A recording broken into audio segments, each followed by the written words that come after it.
자, 안녕하세요. 자, 오늘부터 기출문제, 문제풀이를 들어가는데요. 이 기출문제를 우리가 살펴보는 것은 상당히 중요한 의미가 있죠. 최근 경향이 어떠한가. 여러분들이 공부 시작할 때, 이렇게 경향을 보고, 시작을 했겠지만, 또 공부하다 보면 세월이 약간 흐르잖아, 그죠?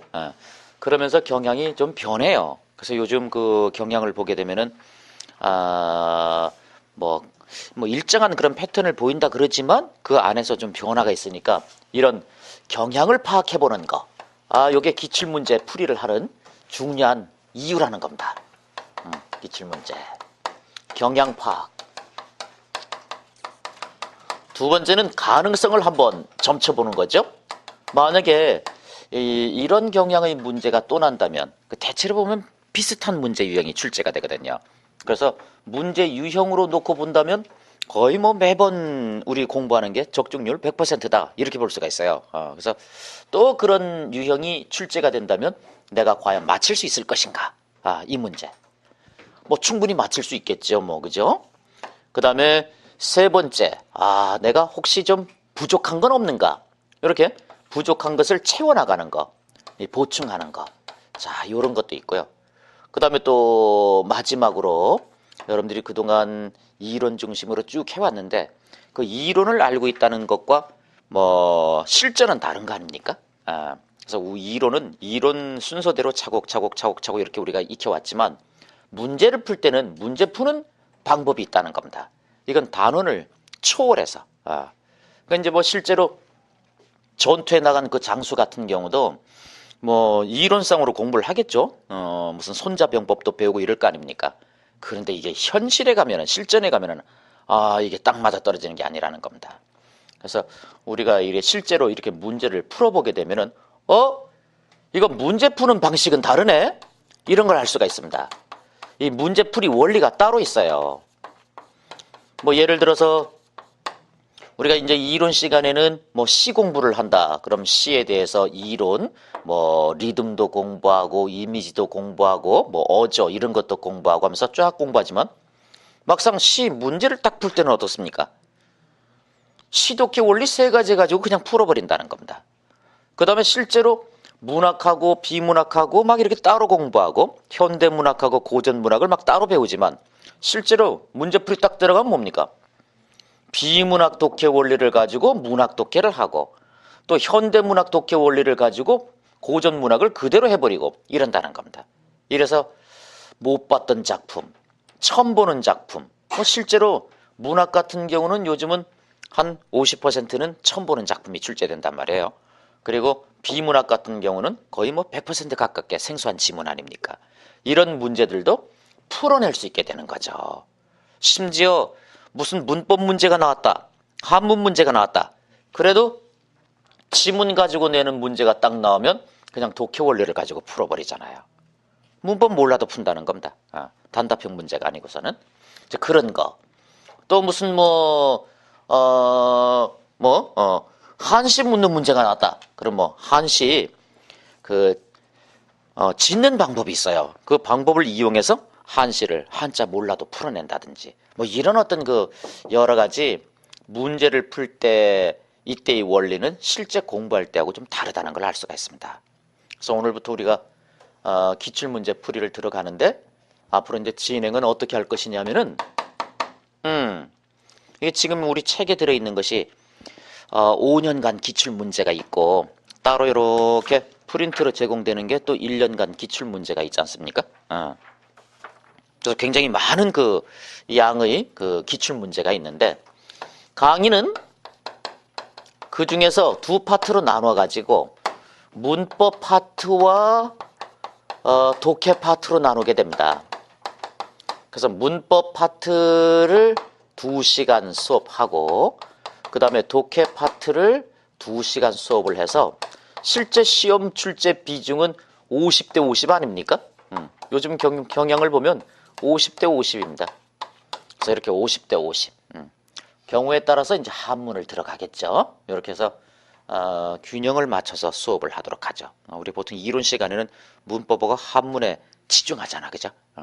그러다 보니까 독해 공부할, 뭐 독해를 간단하게 하기도 하겠지만 이 독해를 공부하고 응용력을 기를 만한 시간이 크게 없었단 말이에요. 그러면서 이 문제풀이에서 열심히 해봐야 되는 것이겠죠.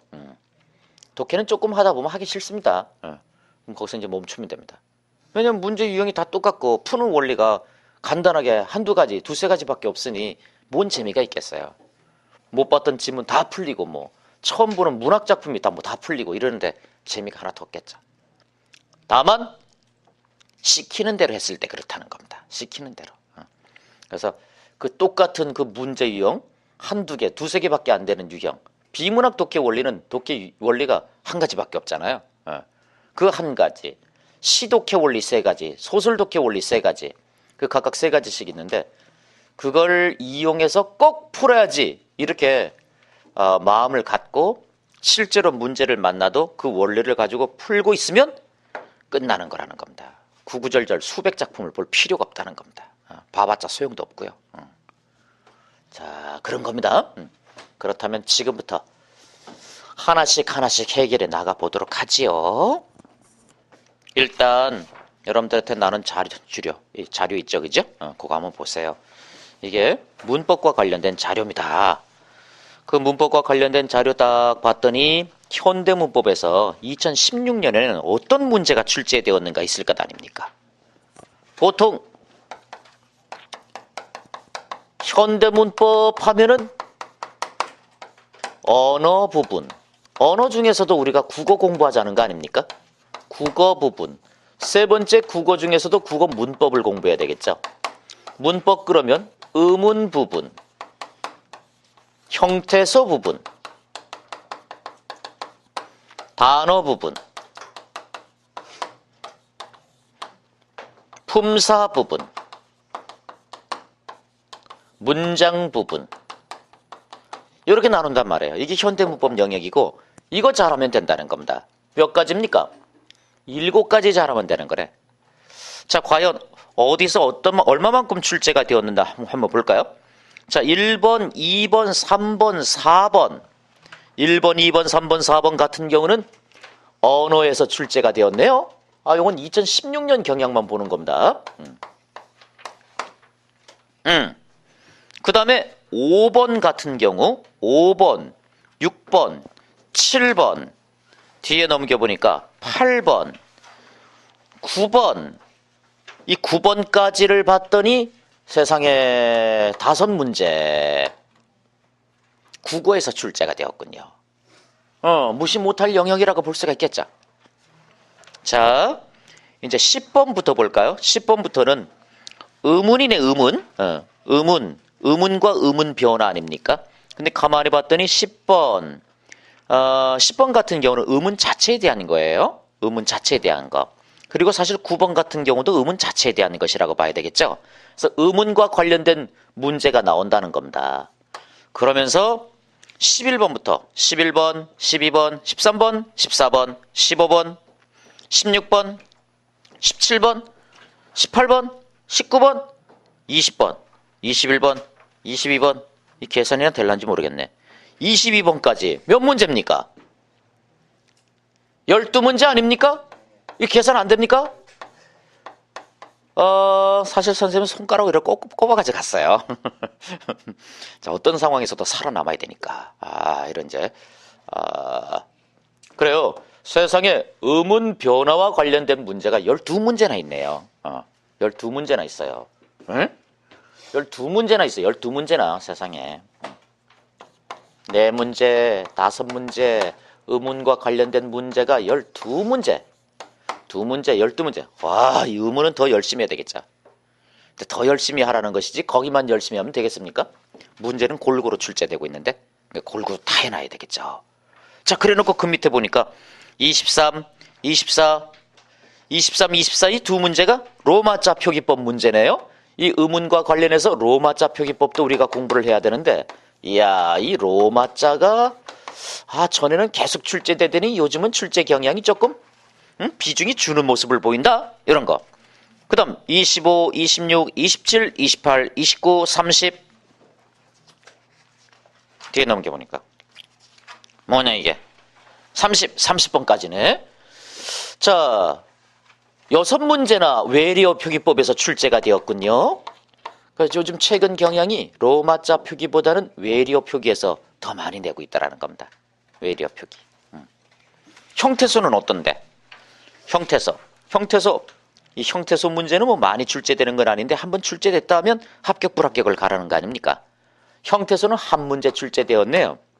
그런데 또 문장 4개 내놓고 형태소 개수 가장 많은 거 찾아라 이런 문제가 나왔네. 자, 이제 32번. 32, 33, 34, 35 네 문제 정도가 단어에서 출제되었군요. 뭐 단일어냐, 파생어냐, 합성어냐 이거 구별하는 문제 아닙니까? 36번부터는 뭡니까? 품사 문제네요. 품사 문제가 전에는 안 났는데 요즘은 어떤가 한번 봅시다. 36, 37, 38, 39, 40, 41, 42 세상에 43 43 예? 8문제나 출제되었네. 우와, 여기 비중 높군요. 그러면 이번에는 44번 뭐냐 이건 문장론 부분이네요. 문장론 부분을 봤더니 44, 45, 46, 47, 48, 49, 50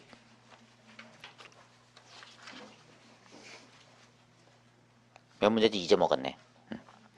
자, 하나, 둘, 셋, 넷, 다섯, 여섯, 일곱, 여덟, 아홉, 10문제네, 10문제. 이야, 이 문장론 거의 출제 안 되더니 요즘에는 품사고 문장에서 나는 것이 어마어마하잖아요. 이게 최근의 경향 변화예요.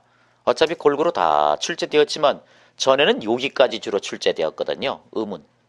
여기까지 출제되고 밑에는 안 출제됐어요. 근데 요즘은 밑에서 출제가 많이 되잖아요. 이거는 요즘 문법 문제가 어려워졌다 이런 뜻입니다. 왜 우리가 이론 시간에 그렇게 미친 듯이 어려운 것들을 다 하고 그랬나? 바로 이거 대비하기 위해서입니다. 이거. 그래서 어설프게 공부해서는 이 문법에서 틀리는 문제가 나올 수가 있고, 일단 현대 문법에서 한 문제 틀렸다 이러면 세상에 국가직이나 서울시나 광역시 또 대도시 지방 대도시 시험에서는 떨어졌다 이렇게 보면 됩니다.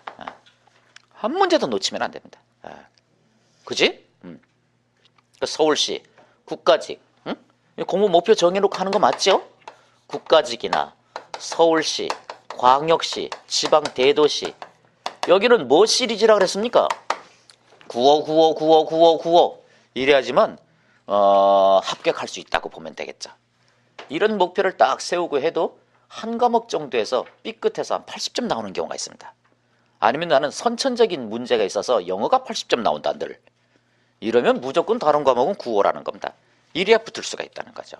바로 그런 이유 때문에 사실 실제로 90 시리즈만 돼도 합격할 수 있는데 또 그것도 모르는 거지 뭐 매년 다르니까. 그러니까 여러분들 이렇게 지방직 같은 경우는 시도별로 시군별로 이렇게 뽑잖아요. 한번 매년 경향을 한번 비교해 보세요. 눈치 작전이 얼마나 치열한가. 그래서 만약에 2015년에 커트라인이 90점이었어. 그럼 높은 편이거든요. 그럼 그 다음에는 떨어지고요. 여긴 낮아? 그럼 그 다음에 팍 높아지고 이래요. 그렇기 때문에 눈치 작전들이 서로 얼마나 치열한가. 뭐 눈치 작전이 단련돼 있겠죠. 이미 옛날에 대학 입학할 때 그때 눈치 작전 했던 그 경험을 살려가지고 치열하게 눈치 작전을 합니다. 그러니까 안정권에 들어갈 점수를 무조건 내가 얻어놔야 된다는 거죠. 그리고 지방직 대도시 말고 지방직 중소도시가 90 시리즈가 돼야지 붙을 수 있다는 겁니다. 그럼 이런 게 지금 우리 현실이라고 한다면 문법에서 한 문제 틀리면 될까? 그러니까 벌써 왜 못 붙는지 이유가 뻔하잖아요. 이렇기 때문에 하나라도 놓치면 안 되는 겁니다. 그래. 자, 또 공부하다 보면 안 놓치고 할 수도 있습니다. 어쨌든 출제 경향을 한번 분석해 봤더니 골고루 다 해라. 이런 내용이네요. 골고루 다 해라. 자, 골고루 다 해봅시다. 1번부터 한번 볼까요? 언어의 특성에 대한 설명으로 적절하지 않은 것은, 자, 이 언어의 특성 그랬는데 밑에 대충 1, 2, 3, 4를 봤더니 자의성, 역사성, 사회성, 분절성 이거네요. 이게 뭐예요? 여러분들이 배웠던 이론에 따르자면 이게 뭡니까? 일반성이네요. 일반적인 경우에, 그러니까 일반적으로 대부분의 그 언어에 다 적용될 수 있는 특성이죠. 그래서 이걸 뭐라 그랬습니까? 전 세계 언어에 다 적용할 수 있는 특징, 전 세계 언어의 공통 특질 아닙니까? 그게 뭔데? 음성, 형식, 음성, 기호, 상징적 기호, 소리, 이것과 의미, 내용 또는 뜻, 이 둘이 관계에 따라 쫙 결정된다는 거 아닙니까? 뭐가요? 사회성이. 물론 음성 형식, 음성 기호, 상징적 기호, 상징적인 음성 형식 뭐 이런 표현들이 나오게 되면은 그런 것들로 표현한다 이렇게 나오면 그게 기호성 아닙니까? 근데 낮은 수준이라서 출제는 잘 안 하고 있는데 기호성도 있긴 있다는 거예요. 사회성, 역사성, 자의성, 뭐 분절성. 다섯 번째, 추상성. 마지막으로 개방성, 창조성. 이런 거 구별하라 그런 문제 아니겠습니까? 2번 문제도 그런 문제죠? 뭐 구별하면 되지 뭐. 그러니까 이 사회성 같은 경우는 음성 형식과 의미 내용 사이 관계, 그거 사회적 뭐에 따라 성립한다는 겁니까? 약속. 약속을 다른 말로 뭐라고 떠들어도 다 이해할 수 있죠? 약속, 계약, 묵계, 합의, 동의 뭐 이런 말 나오면은 다 똑같은 말이라는 거 알 수 있죠? 이 약속 특정인이 함부로 바꿀 수 있다는 거예요? 그게 뭐예요? 불가하다는 거죠. 바꿀 력, 성질성, 바꾸는 것이. 역사성은 뭐예요? 바꿀 수 있다는 거 아닙니까? 세월의 흐름 속에서 이 약속도 변화가 가능하다는 거 아닙니까? 그래서 성장과 사멸의 과정을 거쳐서 변하잖아요. 그럼 여러분들 만약을 대비해서 성장어하고 사멸어 중에서 성장어는 꼭 알고 있어야 되겠죠. 성장어는 음성이 변하거나 의미가 변하는 건데 그중에서 의미 변화를 잘 알아둬야 되는 겁니다. 그래서 의미 확장, 의미 축소, 의미 이동 이런 거 있죠. 미인 뭐예요? 열심히 하세요. 미인은 옛날에는 남성 여성을 다 가리키다가 요즘은 여성을 가리키는 말로 변했잖아요. 그럼 이건 의미 축소잖아요. 이런 거. 내외 뭡니까?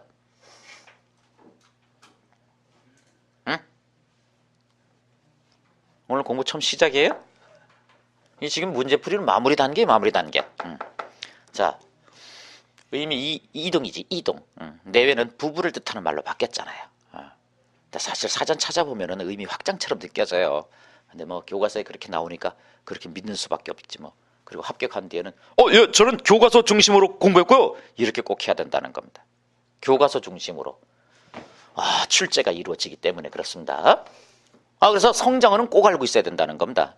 우리 이론서에도 있죠. 이론서에 딱 보면은 앞에 나와 있습니다. 혹시 부족한 건 그렇게 체크해서 가서 보면 됩니다.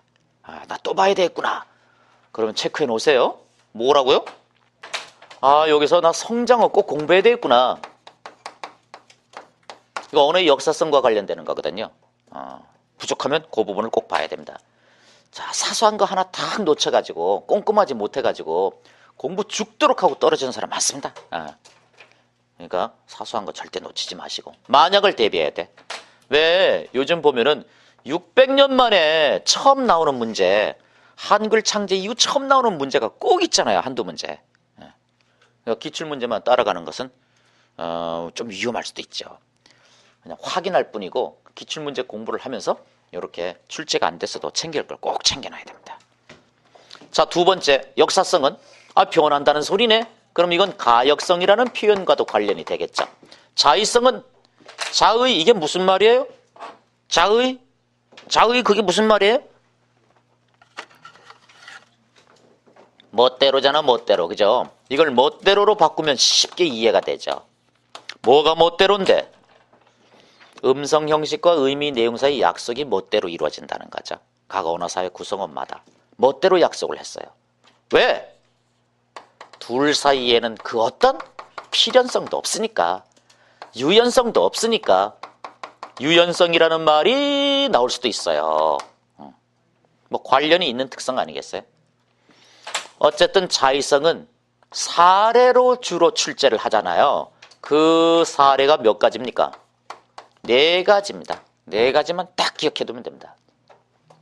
그 네 가지 사례가 반드시 무슨 관계가 있어야 됩니까?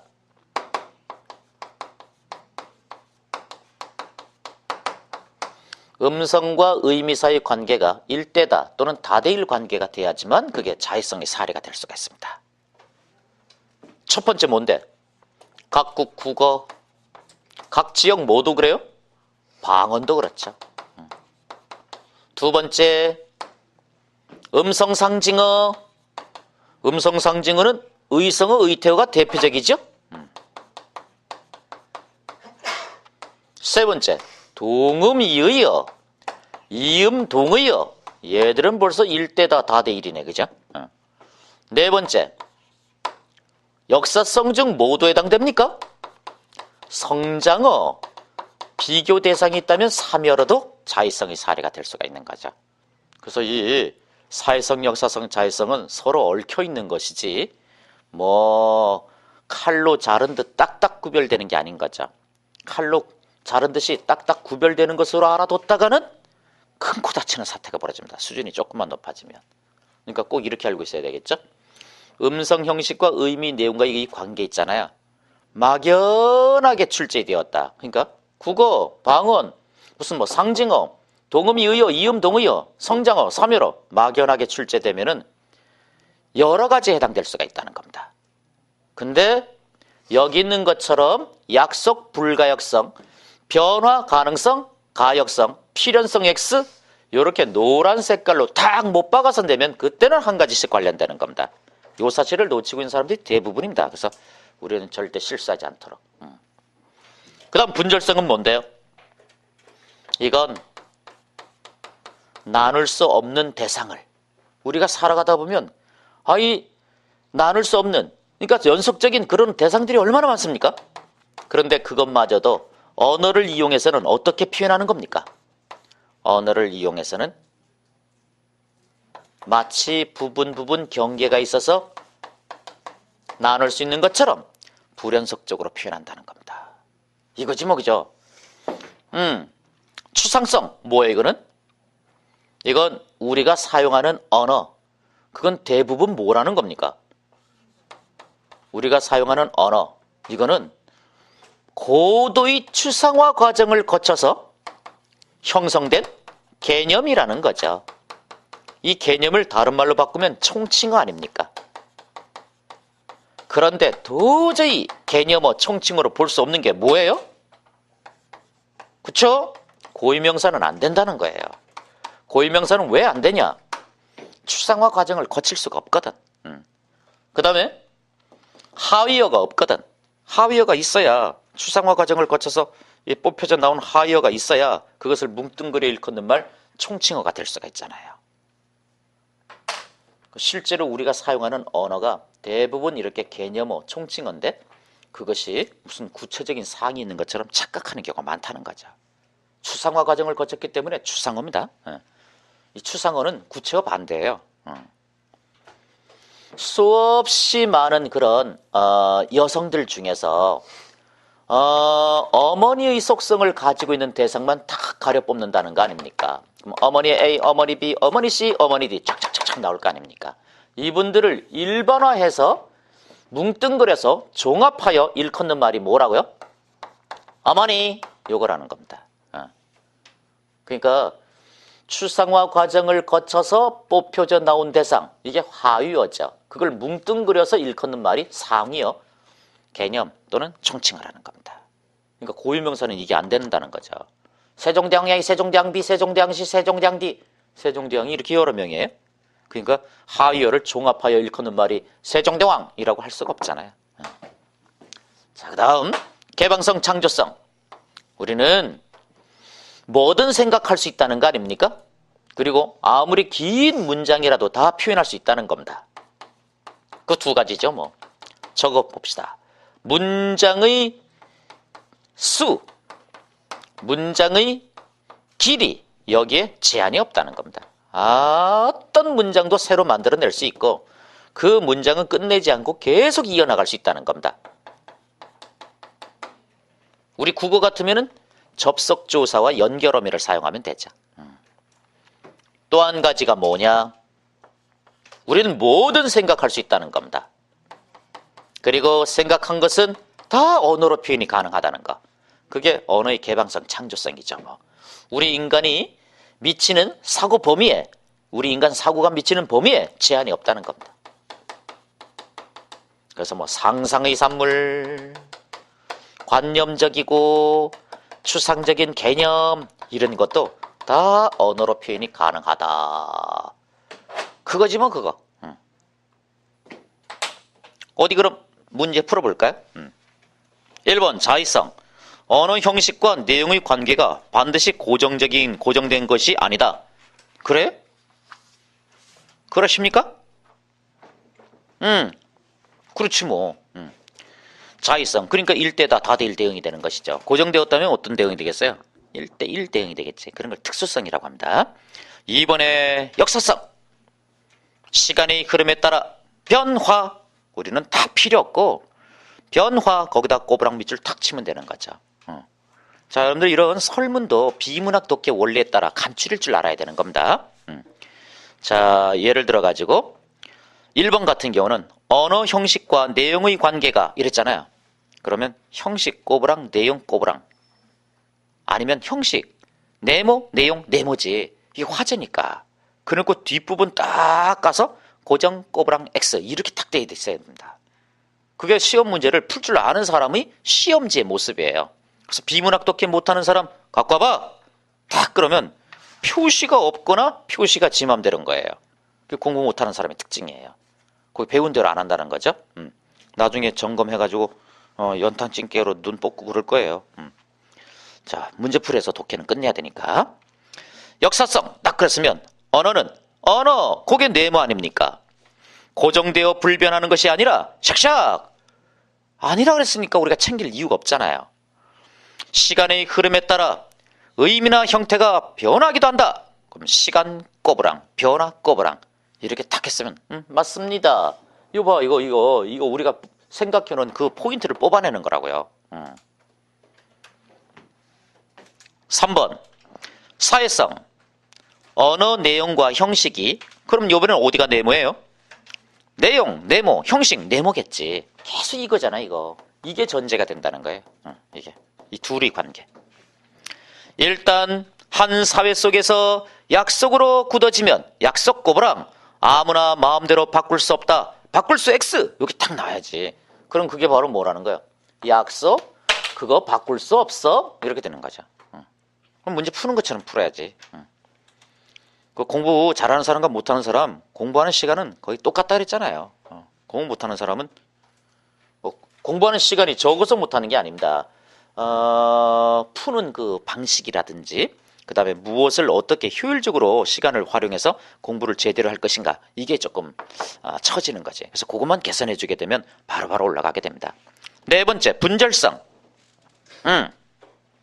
음은, 단어, 문장, 담화, 단위 이르기까지 각 단위 혹은 단위 사이에 특정한 규칙이 존재한다.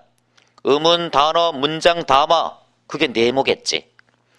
그 다음에 규칙, 꼬부랑 탁 밑줄 치게 되면 이건 언어의 체계성이죠. 체계성. 분절성이 아닌 것이죠. 그래서 우리가 아까 얘기했던 문법 있잖아요. 음은, 형태소, 단어, 어절, 문장, 그 다음에 담화. 이게 바로 언어의 체계예요. 언어의 체계. 그러니까 우리 국어의 문법 체계인 거죠. 그러니까 국어라는 언어의 체계죠. 그렇게 생각하면 됩니다. 2번 볼까요? 표준 국어 대사전에서 너무라는 단어를 일정한 정도나 한계 지나치게라는 의미로 풀이해 두고 있었다. 그런데 그동안 너무 크다, 너무 늦다, 너무 먹다, 너무 가깝다처럼 너무를 부정적인 의미로 쓰도록 제안이 왔다. 그런데 2015년 상반기에 이 뜻풀이를 일정한 정도나 한계를 훨씬 넘어선 상태로 수정하게 되었다. 따라서 이제 그동안 쓰던 부정적인 의미는 물론 너무 좋다, 너무 예쁘다, 너무 반갑다 등처럼 긍정적인 의미에서도 쓸 수 있게 되었다. 우리가 상태가 안 좋다면 그렇게 쫙 읽었겠지만 지문이 나왔으면 독해 아닙니까? 그러면 다음 글을 이해할 때 이랬잖아요. 그럼 글의 주제를 파악하라는 거 아닙니까? 그럼 이게 단락이 몇 개입니까? 한 개잖아요. 그럼 어디서부터 올라갔어야 될까요? 눈이 밑에서부터 올라가야죠. 또르륵. 밑에서 셋째 줄에 뭘 발견했어요? 따라서예요, 따라서. 그래 놓고 그 뒤에서 찾는 거 아닙니까? 이제 그동안 쓰던 부정적 의미는 물론 너무 좋다, 너무 좋다, 어쩌고저쩌고처럼 샥샥 긍정적인 의미에서도 쓸 수 있게 되었다. 뭘 그렇게 얘기하나? 앞부분 가보니까 너무. 이게 뭐? 그동안은 뭐에서 썼대요? 부정. 근데 지금은 어떻게 되었대요? 부정 더하기 뭐요? 긍정. 이렇잖아요. 자, 그렇습니다. 언어의, 이건 뭘 얘기하는 겁니까? 사회적 약속이 바뀐 거죠.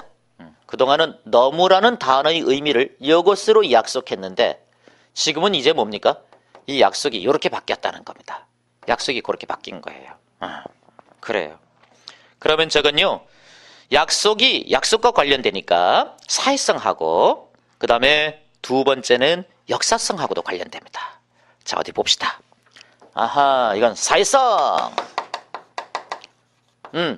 우리는 이제 너무를 이런 의미로 약속했지. 그럼 사회성입니다.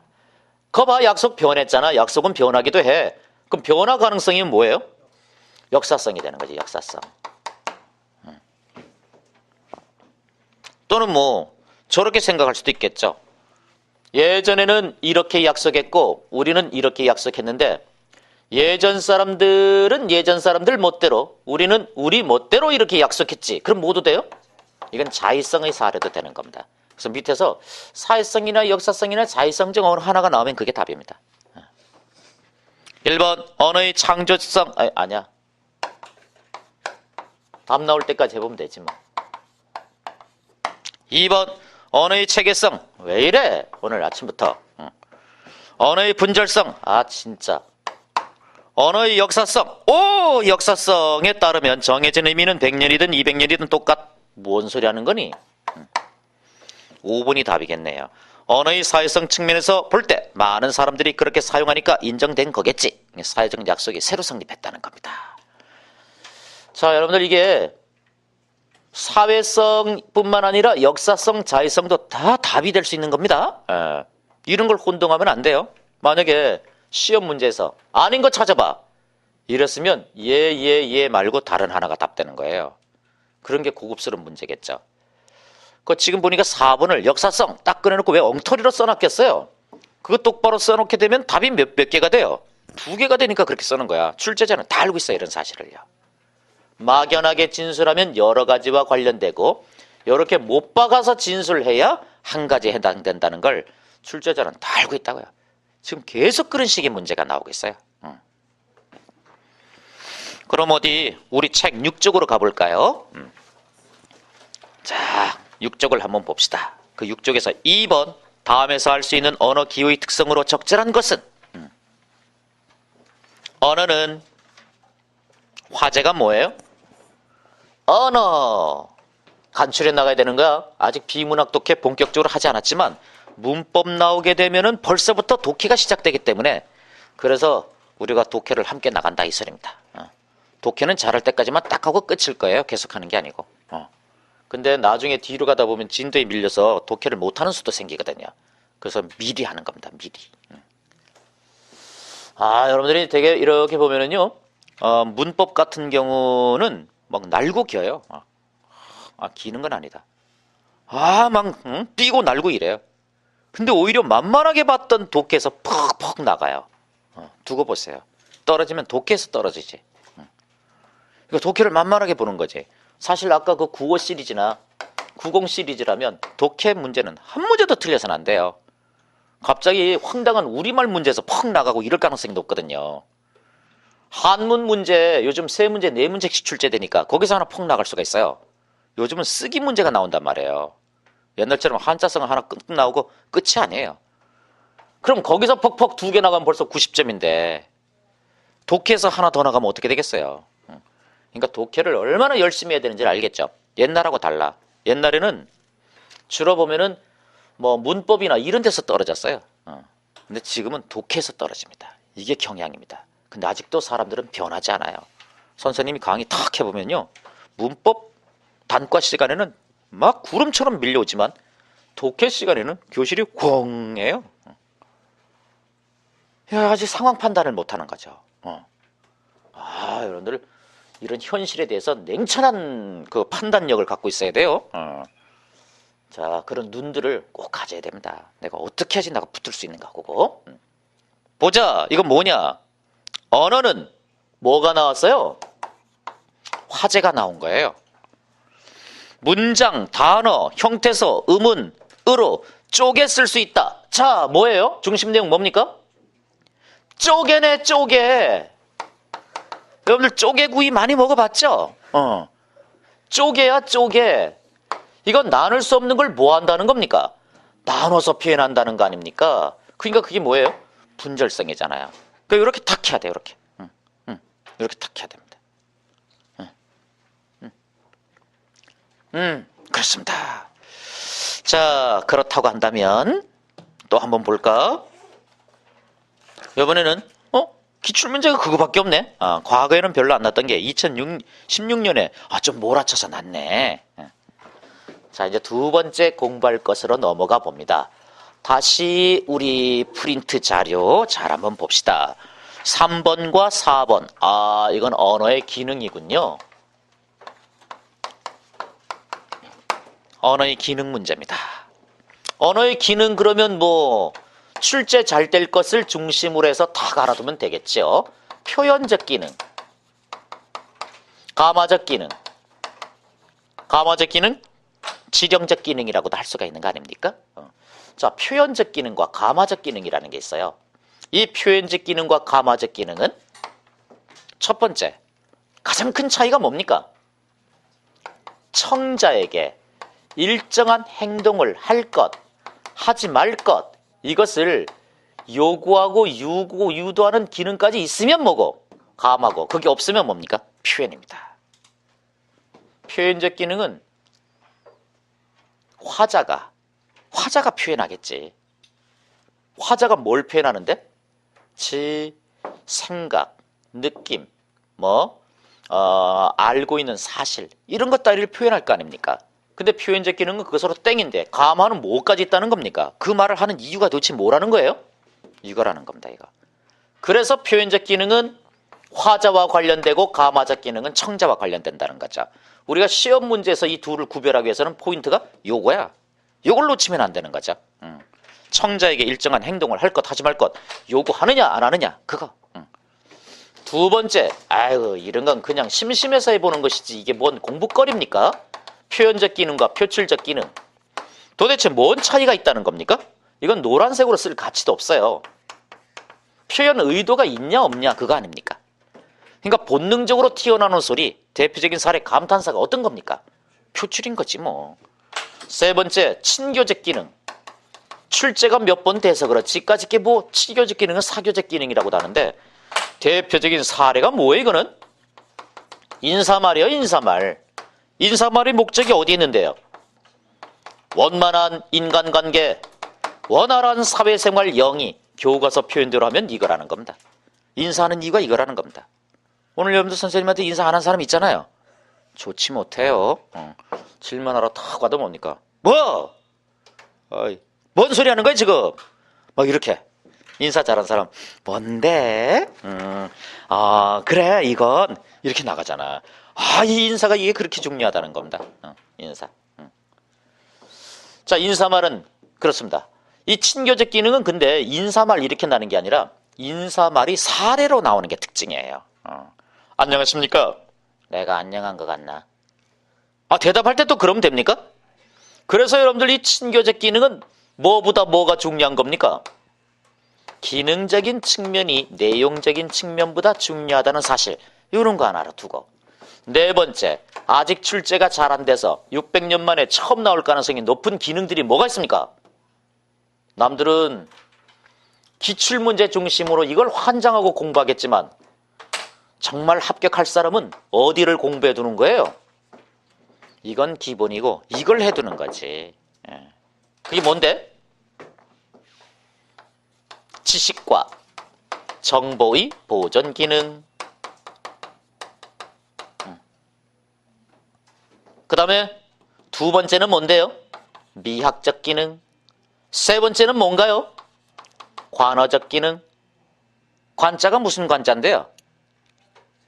잘 모르는 사람은 책상에 모래 한번 박아보세요. 몇 명이나 모르나? 쾅쾅쾅쾅쾅쾅쾅 쾅쾅쾅쾅쾅쾅. 그럼 7명이고 여기 알 수가 있는데. 빗장관자죠? 뜻은 뭔데 여기서는? 관련이잖아, 관련. 말과 관련되는 기능이죠. 자, 그렇다면 공부해 봅시다.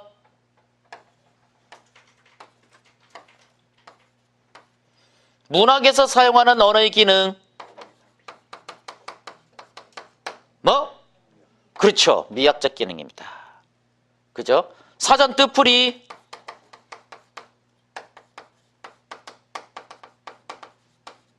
그게 바로 관어적 기능이지 뭐. 사전 표제예요. 어머니! 그럼 뒤에 뜻풀이를 해놨잖아요. 그죠? 밥을 해주시고 빨래를 해주시며 가끔 재떨이를 던지기도 하심. 뭐 이런 거 그죠? 그럼 뒤에 나와 있는 이 뜻풀이 부분이 어머니라는 단어와 관련된 그런 뜻이라는 겁니다.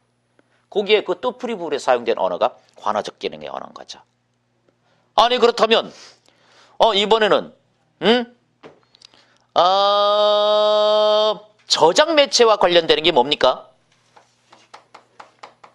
그 저장 매체를 이용해서 언어를 전달하잖아요. 공간적으로 전파할 수도 있지만 시간적으로 이렇게 전달해 갈 수도 있는 거지요. 그래서 그게 바로 언어의 전달 기능과 관련되는 거겠죠. 그러니까 각종 저장 매체하고 관련되겠죠. 하다못해 원시인들이 동굴 벽화 같은 것도 다 그게 그들이 문자였던 거죠. 그들이 언어였고. 나중에는 뭐 문자의 발명. 문자 발명이 먼저죠. 그러다가 무슨 뭡니까? 종이 발명. 그래서 그 기록하고 뭐 인쇄술 발명. 그런 것들은 교과서에 안 나와도 다 전달 기능과 관련된다는 거 이해할 수 있을 겁니다. 교과서에 나오는 게 뭐 CD, 음반, 테이프 뭐 이런 거 나오잖아요. 그것도 다 언어의 저장과 전달 기능하고 관련이 되죠. 이렇게 생각해 두면 되겠죠. 자, 그렇다면 여러분들 4번. 이 4번 문제 같은 경우는 이런 거하고 관련 없게 냈잖아요. 왜? 7급 문제니까. 그래도 우리는 표현이 달라져도 다 파악할 수 있다는 겁니다. 왜요? 이게 아직도 문법 문제로 보이나? 그게 여러분들 문법 문제로 보여요? 독해 문제지? 이렇게 차원이 달라진다는 거예요. 문제풀이에서는. 이게 문법 문제로 보이는 사람은 뭔가 아직까지도 일정한 수준에 이르지 못하고 있는 겁니다. 자, 어디 봅시다. 다음 광고 문안에 포함된 담화의 기능이 아닌 것은 거기서 포인트가 뭐예요?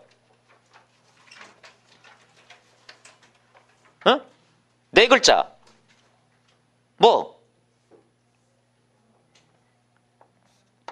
아닌 것은이잖아요. 아닌 것은. 그게 포인트지. 거길 못 잡았다면은 이 문제 헤맬 가능성 높겠죠. 그럼 아닌 것은이 파악되었으면 이건 무슨 문제예요? 순기태 문제잖아요. 순간 기억력 테스트하기. 뭘 순간적으로 머릿속에 기억하라는 겁니까? 1, 2, 3, 4요. 그게 뭔데? 정리도 잘 해놨네. 허소. 두 번째는 뭔데요? 정보 제공. 세 번째는 뭔데? 약속. 네 번째는 뭔가요? 오락. 이랬어요. 그러니까 우리가 교과서에서 이런 기능을 배운 것이지 학자마다 기능이란 표현, 연구한 방식에 따라서 표현은 얼마든지 달라질 수 있는 거 아닙니까? 그렇다면 어디 보자. 읽어 나갑니다. 이 선풍기는 바람 자체, 바람을 차게 하는 장치가 부착되어 있습니다. 뭐 하고 있는 겁니까? 정보를 제공하고 있네요. 정말 신기한 선풍기네 진짜 이런 선풍기가 있다면? 이거 냉풍기 아니야 이거? 사람이 방 안에 없을 때는 자동으로 멈춥니다. 아이고 그것도 정보 제공이네. 그리고 물건이 와 닿으면 소리가 나서 어린이를 보호할 수 있습니다. 애 있는 집에서 살아. 살아. 제발 이거 살아. 애 있는 집안에서는 꼭 필요하다. 살아. 그거네요. 안 그럼 그 얘기를 뭐하러 하겠습니까? 부모는 자식이 최고인데 자식을 위해서는 뭐라도 하지 않습니까? 1년 이내에 고장이 나면 즉시 새 물건으로 교환해 드립니다. 뭐 하고 있어요? 오락하고 있어요? 아니잖아요. 약속하고 있지. 그러니까 이렇게 풀면 되는 것이지 이게 무슨 문법 문제입니까? 그러니까 시험 문제 실제로 나오게 되면 달라진다는 겁니다. 자, 그렇다면 우리 책으로 와볼까요? 책으로 와서 도대체 언어 문제 또 뭐가 났나 봤더니 기능 문제 없네요. 없어요. 자, 그러면 자, 이제 두 번째 우리가 공부해야 될 것. 큰 덩어리 하면 공부가 끝났네. 하여튼 언어 부분에서는 일반성하고 기능 그 두 가지만 잘 챙기고 이론 정리해 준 거 그거 잘 챙기고 문제를 어떻게 푸는가 푸는 방식을 잘 익혀보시기 바랍니다. 그럼 둘째 시간 넘어가면 국어를 그렇게 한번 공부해 봅시다. 국어. 쉬었다 해봅시다.